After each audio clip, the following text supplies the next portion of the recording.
दोस्तों, आज की कहानी है एक माँ अपनी बेटी को आत्महत्या करने पर मजबूर क्यों कर दी। कहानी अगर पसंद आए तो वीडियो को लाइक एवं सब्सक्राइब जरूर करना। चलिए कहानी शुरू करते हैं। मानसी मेरी इकलौती बेटी भीतर आईसीयू में जीवन और मौत के बीच झूल रही है। उसने आत्महत्या करने की कोशिश की, यह तो सभी जानते हैं, पर यह कोई नहीं जानता कि उसे इस हाल तक लाने वाली मैं ही हूँ। मैं उस मासूम के सामने कोई और रास्ता छोड़ा ही कहाँ था।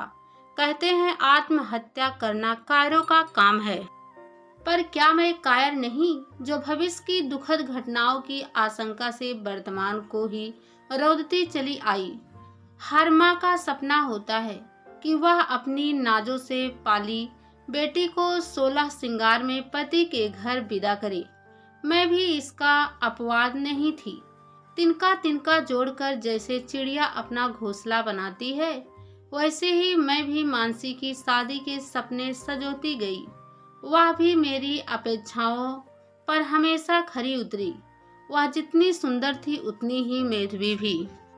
शांत सुसभ्य मृदुभाषणी मानसी घर बाहर सबकी चहेती थी। एक माँ को इससे ज्यादा और क्या चाहिए।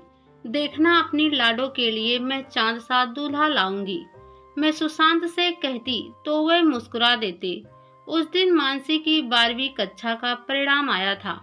वह पूरे टेस्ट में फर्स्ट आई थी। नाते रिश्तेदारों की तरफ से बधाइयों का तांता लगा हुआ था। हमारे पड़ोसी व खास दोस्त विनोद भी हमारे घर आए थे मिठाई लेकर। मिठाई तो हमें खिलानी चाहिए भाई साहब, आपने क्यों तकलीफ की? सुशांत ने गले मिलते हुए कहा तो वे बोले, हाँ हाँ जरूर खाएंगे, सिर्फ मिठाई ही क्यों, हम तो डिनर भी यहाँ करेंगे, लेकिन पहले आप मेरी तरफ से मुंह मीठा कीजिए। रोहित का मेडिकल कॉलेज में दाखिला हो गया है। फिर तो आज दोहरी खुशी का दिन है। मानसी ने 12वीं में टॉप किया है। मैंने मिठाई की प्लेट उनकी ओर बढ़ाई। आप चाहे तो हम या खुशी तिहरी कर लें। विनोद ने कहा। हम समझे नहीं। मैं अचकचाई। अपनी बेटी मानसी को हमारे आंचल में डाल दीजिए। मेरी बेटी की कमी पूरी हो जाएगी और आपकी बेटे की। मिसेज विनोद बड़ी मोहब्बत से बोली। देखिए भाभी जी, आपके विचारों की मैं इज्जत करती हूँ, लेकिन मुंह रहते कोई नाक से पानी नहीं पीता। शादी विवाह अपनी बिरादरी में ही शोभा देते हैं। इससे पहले कि सुशांत कुछ कहते, मैंने सपाट सा उत्तर दे दिया। जानती हूँ मैं, सदियों पुरानी मान्यताएं तोड़ना आसान नहीं होता। हमें भी काफी वक्त लगा है इस फैसले तक पहुँचने में। आप भी विचार कर देखिएगा। कहते हुए वे लोग चले गए। इसमें हर्ज ही क्या है सुभा। दोनों बच्चे बचपन से एक दूसरे को जानते हैं, समझते हैं। सबसे बढ़कर बौद्धिक और वैचारिक समानता है दोनों में। मेरे ख्याल से तो हमें इस रिश्ते के लिए हाँ कह देनी चाहिए। सुशांत ने कहा तो मेरी त्योरियां चढ़ गई। तुम्हारा दिमाग तो नहीं फिर गया है? आलते का रंग चाहे जितना शोक हो, उसका टीका नहीं लगाते। कहाँ वो, कहाँ हम उच्च कुलीन ब्राह्मण। हमारी उनकी भला क्या बराबरी। दोस्ती तक तो ठीक है, पर रिश्तेदारी अपनी बराबरी में होनी चाहिए। मुझे यह रिश्ता बिल्कुल पसंद नहीं है। एक बार खुले मन से सोचकर तो देखो। आखिर इसमें बुराई ही क्या है? दीपक लेकर ढूंढेंगे तो भी ऐसा दामाद हमें नहीं मिलेगा। सुशांत ने कहा। मुझे जो कहना था मैंने कह दिया। तुम्हें इतना ही पसंद है तो कहीं से मुझे जहर ला दो। अपने जीते जी तो मैं यह अनर्थ नहीं होने दूंगी। अरे रिश्तेदार हैं, समाज है, उन्हें क्या मुंह दिखाएंगे? 10 लोग 10 तरह के सवाल पूछेंगे, क्या जवाब देंगे उन्हें हम? मैंने कहा तो सुशांत चुप हो गए। उस दिन मैंने मानसी को ध्यान से देखा। वाकई मेरी गुड़िया विवाह योग्य हो गई थी। लिहाजा मैंने पुरोहित को बुला भेजा। बिटिया की कुंडली में तो घोर मंगल योग है बहू रानी। पति सुख से यह वंचित रहेगी। पुरोहित के मुंह से यह सुनकर मेरा मन अनिष्ट की आशंका से कांप उठा। मैं मध्यवर्गीय धर्म भीरू परिवार से थी और लड़की के मंगला होने के परिणाम से पूरी तरह परिचित थी। मैंने लगभग पुरोहित के पैर पकड़ लिए। कोई उपाय बताइए पुरोहित जी। पूजा पाठ यज्ञ हवन मैं सब कुछ करने को तैयार हूँ। मुझे कैसे भी इस मंगल दोष से छुटकारा दिलाइए। शांत हो जाइए बहू रानी। मेरे होते हुए आपको परेशान होने की बिल्कुल भी जरूरत नहीं है। इन्होंने रसगुल्ले को मुंह में दबाते हुए कहा। ऐसा कीजिए, पहले तो बिटिया का नाम मानसी के बजाय प्रिया रख दीजिए। ऐसा कैसे हो सकता है पंडित जी? इस उम्र में नाम बदलने के लिए ना तो बिटिया तैयार होगी ना उसके पापा। वे कुंडली मिलान के लिए भी तैयार नहीं थे। तैयार तो बहू रानी राजा दशरथ भी नहीं थे राम वनवास के लिए। पंडित जी ने घोर दार्शनिक अंदाज में मुझे त्रियाहट का महत्व समझाया। वह दक्षिणा लेकर चलते बने। आज से तुम्हारा नाम मानसी के बजाय प्रिया रहेगा। रात के खाने पर मैंने बेटी को अपना फैसला सुना दिया। लेकिन क्यों माँ, इस नाम में क्या बुराई है? वह सब मैं नहीं जानती बेटा, पर मैं जो कुछ भी कर रही हूँ तुम्हारे भले के लिए ही कर रही हूँ। प्लीज मुझे समझने की कोशिश करो। उसने मुझे कितना समझा कितना नहीं यह तो मैं नहीं जानती, पर मेरी बात का विरोध नहीं किया। हर नए रिश्ते के साथ मैं उसे हिदायतों का पुलिंदा पकड़ा देती। सुनो बेटा, लड़के की लंबाई थोड़ा कम है, इसलिए फ्लैट स्लीपर ही पहनना। लेकिन माँ, फ्लैट स्लीपर तो मुझ पर जचते नहीं हैं। देखो प्रिया, यह लड़का 6 फुट का है, इसलिए पेंसिल हिल पहनना। लेकिन मम्मी, मैं पेंसिल हिल पहनकर तो चल ही नहीं सकती। इससे मेरे टखनों में दर्द होता है। प्रिया, मौसी के साथ पार्लर हो आना। शाम को कुछ लोग मिलने आ रहे हैं। मैं नहीं जाऊंगी, मुझे मेकअप पसंद नहीं है। बस एक बार तुम्हारी शादी हो जाए, फिर करती रहना अपने मन की। मैं सुबकने लगती तो प्रिया हथियार डाल देती, पर मेरी सारी तैयारियां धरी की धरी रह जाती। जब लड़के वाले फोन से खबर करेंगे कहते हुए चले जाते, या फिर दहेज में मोटी रकम की मांग करते, जिससे पूरा करना किसी मध्यवर्गीय परिवार के बस की बात नहीं थी।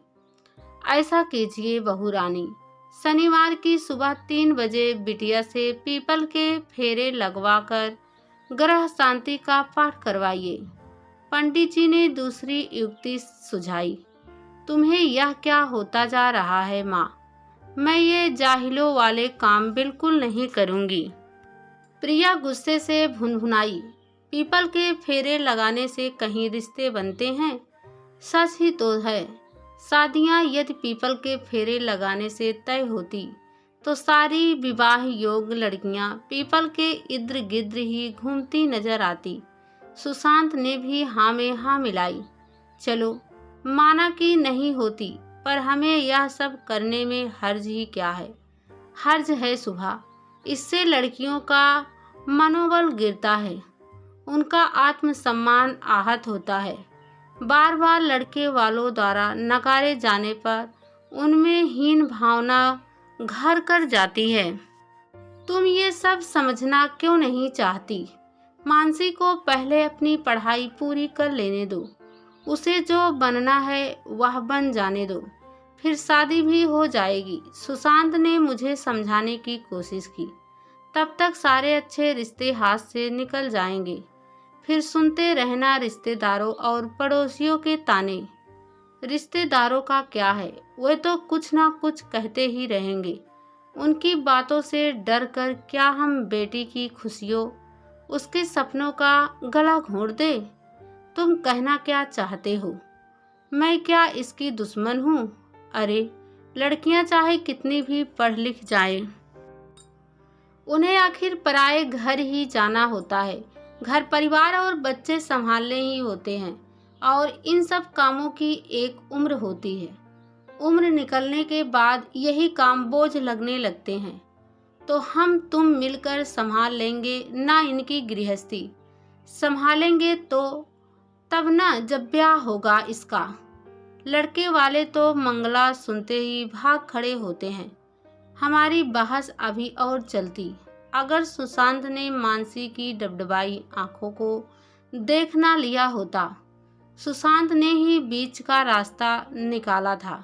वह कहीं से पीपल का बोनसाई का पौधा ले आए थे, जिससे मेरी बात भी रह जाए और प्रिया को घर से बाहर भी ना जाना पड़े। साल गुजरते जा रहे थे। मानसी की कॉलेज की पढ़ाई भी पूरी हो गई थी। घर में एक अदृश्य तनाव अब हर समय पसरा रहता। जिस घर में पहले प्रिया की शरारतों व खिलखिलाहटों की धूप भरी रहती, वहीं अब सर्द खामोशी थी। हम्मा बेटी की बातें जो कभी खत्म ही नहीं होती थी, अब हाँ हूँ तक ही सिमट जाती थी। जीवन फिर पुराने ढर्रे पर लौटने लगा था कि तभी एक रिश्ता आया। कुलीन ब्राह्मण परिवार का आईएएस लड़का, दहेज मुक्त, विवाह करना चाहता था। अंधा क्या चाहे दो आंखें। हमने झटपट बात आगे बढ़ाई और एक दिन उन लोगों ने मानसी को देखकर पसंद भी कर लिया। सब कुछ इतना अचानक हुआ था कि मुझे लगने लगा कि यह सब पुरोहित जी के बताए उपायों के फलस्वरूप हो रहा है। हंसी खुशी के बीच हम शादी की तैयारियां में व्यस्त हो गए थे कि पुरोहित जी दोबारा आए। जयकारा हो बहू रानी, सब कुछ आपके आशीर्वाद से ही तो हो रहा है पुरोहित जी, मैंने उन्हें प्रणाम करते हुए कहा। इसलिए विवाह का मुहूर्त निकालते समय आपने हमें याद भी नहीं किया। वह नाराजगी दिखाते हुए बोले, दरअसल लड़के वालों का इसमें विश्वास ही नहीं रहा, वह नास्तिक हैं। उन लोगों ने तो विवाह की तिथि भी लड़के की छुट्टियों के अनुसार रखी है, ना कि कुंडली और मुहूर्त के अनुसार। मैंने अपनी सफाई दी। ना हो लड़के वालों की विश्वास, आपको तो है ना? पंडित ने छूटते ही पूछा। लड़के वालों की नास्तिकता का परिणाम तो आपकी बेटी को ही भुगतना पड़ेगा। यह मंगल दोष किसी को नहीं छोड़ता। यह तो मैंने सोचा ही नहीं, जैसे तैसे मेरे मुंह से निकला। पुरोहित जी की बात से शादी की खुशी जैसे काफूर गई थी। कुछ कीजिए पुरोहित जी, कुछ कीजिए। अब तक तो आप ही मेरी नया पार लगाते आ रहे हैं। मैं गिड़गिड़ाई। वह तो है बहू रानी, लेकिन इस बार रास्ता थोड़ा कठिन है। पुरोहित ने पान की गिलौरी मुंह में डालते हुए कहा, बताइए तो महाराज, बिटिया की खुशी के लिए तो मैं कुछ भी करने के लिए तैयार हूँ। मैंने डबडबाई आंखों से कहा, हर बेटी को आप जैसी माँ मिले। कहते हुए उन्होंने हाथ के इशारे से मुझे अपने पास बुलाया। फिर मेरे कान के पास मुंह ले जाकर जो कुछ कहा, उसे सुनकर तो मैं सन्न रह गई। यह क्या कह रहे हैं आप? कहीं बकरे या कुत्ते से भी कोई माँ अपनी बेटी की शादी कर सकती है? सोच लीजिए बहू रानी, मंगल दोष निवारण के लिए बस यही एक उपाय है। वैसे भी यह शादी तो प्रतिकारात्मक होगी और आपकी बेटी के सुखी दाम्पत्य जीवन के लिए ही होगी। लेकिन पुरोहित जी, बिटिया के पापा भी तो कुछ दिनों के लिए बाहर गए हैं, उनकी सलाह के बिना। अब लेकिन वकील छोड़िए बहू रानी, ऐसे काम गोपनीय तरीके से ही किए जाते हैं। अच्छा ही है जो जयमान घर पर नहीं है। आप कल सुबह 8 बजे फेरों की तैयारी कीजिए। जमाई बाबू, बकरा को मेरे साथी पुरोहित लेते आएंगे और बिटिया को मेरे घर की महिलाएं संभाल लेंगी। और हाँ, 50,000 रुपए की भी व्यवस्था रखिएगा। ये लोग दूसरों से तो 80,000 रुपए लेते हैं, पर आपके लिए 50,000 रुपए पर बात तय की गई है। मैंने कहते हुए पुरोहित जी से चले गए। अगली सुबह 7 बजे तक पुरोहित जी अपनी मंडली के साथ पधार चुके थे। पुरोहिताइन के समझाने पर प्रिया बिना विरोध किए तैयार होने चली गई तो मैंने राहत की सांस ली और बाकी कार्य निपटाने लगी। मुहूर्त बीता जा रहा है, बहू रानी, कन्या को बुलाइए। पुरोहित जी की आवाज पर मुझे ध्यान आया कि प्रिया तो अब तक तैयार होकर आई ही नहीं। प्रिया प्रिया, मैंने आवाज दी, लेकिन कोई जवाब ना पाकर मैंने उसके कमरे का दरवाजा बजाया। फिर भी कोई जवाब नहीं मिला तो मेरा मन अनजानी आशंका से कांप उठा। सुनिए, कोई है? पुरोहित जी, पंडित जी, अरे कोई मेरी मदद करो। मानसी मानसी, दरवाजा खोल बेटा। लेकिन मेरी आवाज सुनने वाला वहां कोई ना था। मेरी हितैषी होने का दावा करने वाले पुरोहित बजाय मेरी मदद करने के अपने दलबल के साथ 9-2-11 हो गए थे। हाँ, आवाज सुनकर पड़ोसी जरूर आ गए थे। किसी तरह उनकी मदद से मैंने कमरे का दरवाजा तोड़ा।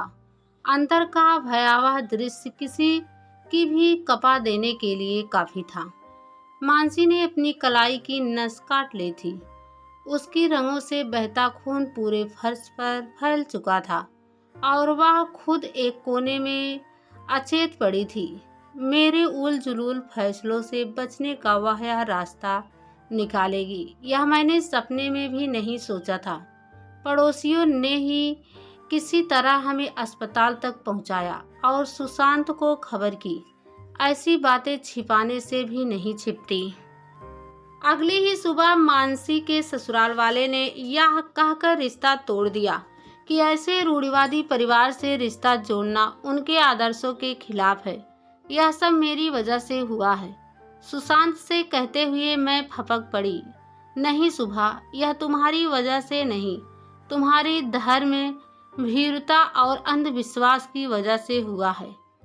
ये पंडे पुरोहित तो तुम जैसे लोगों की ताक में ही रहते हैं। जरा सा डराया, गहन छत्रों का डर दिखाया और तुम फंस गई जाल में। लेकिन यह समय इन बातों का नहीं। अभी तो बस यही कामना करो कि हमारी बेटी ठीक हो जाए। कहते हुए सुशांत की आंखें भर आई। बधाई हो, मानसी अब खतरे से बाहर है, डॉक्टर रोहित ने आईसीयू से बाहर आते हुए कहा। रोहित विनोद का बेटा है, मानसी के लिए जिसका रिश्ता मैंने महज विजेतीय होने के कारण ठुकरा दिया था।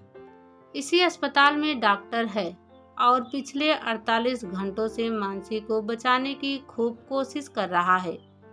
किसी अप्रयास को प्राप्त कर लेने की खुशी मुझे उसके चेहरे पर स्पष्ट दिख रही है। ऐसे समय में उसने मानसी को अपना खून भी दिया है। क्या यह इस बात का प्रमाण नहीं कि रोहित सिर्फ व सिर्फ मेरी बेटी मानसी के लिए ही बना है? मैं भी बुद्धू हूँ, मैंने पहले बहुत गलतियाँ की है, अब और नहीं करूँगी। यह सब वह सोच रही थी। रोहित थोड़ी दूरी पर नर्स को कुछ दवाएं लाने को कह रहा था। उसने हिम्मत जुटाकर रोहित से आहिस्ता से कहा, मानसी ने तो मुझे माफ कर दिया, पर क्या तुम व तुम्हारे परिवार वाले मुझे माफ कर पाएंगे? कैसी बातें करती हैं आंटी आप तो मेरी माँ जैसी हैं। रोहित ने मेरे जुड़े हुए हाथों को थाम लिया था। आज उनकी भरी पूरी गृहस्थी है।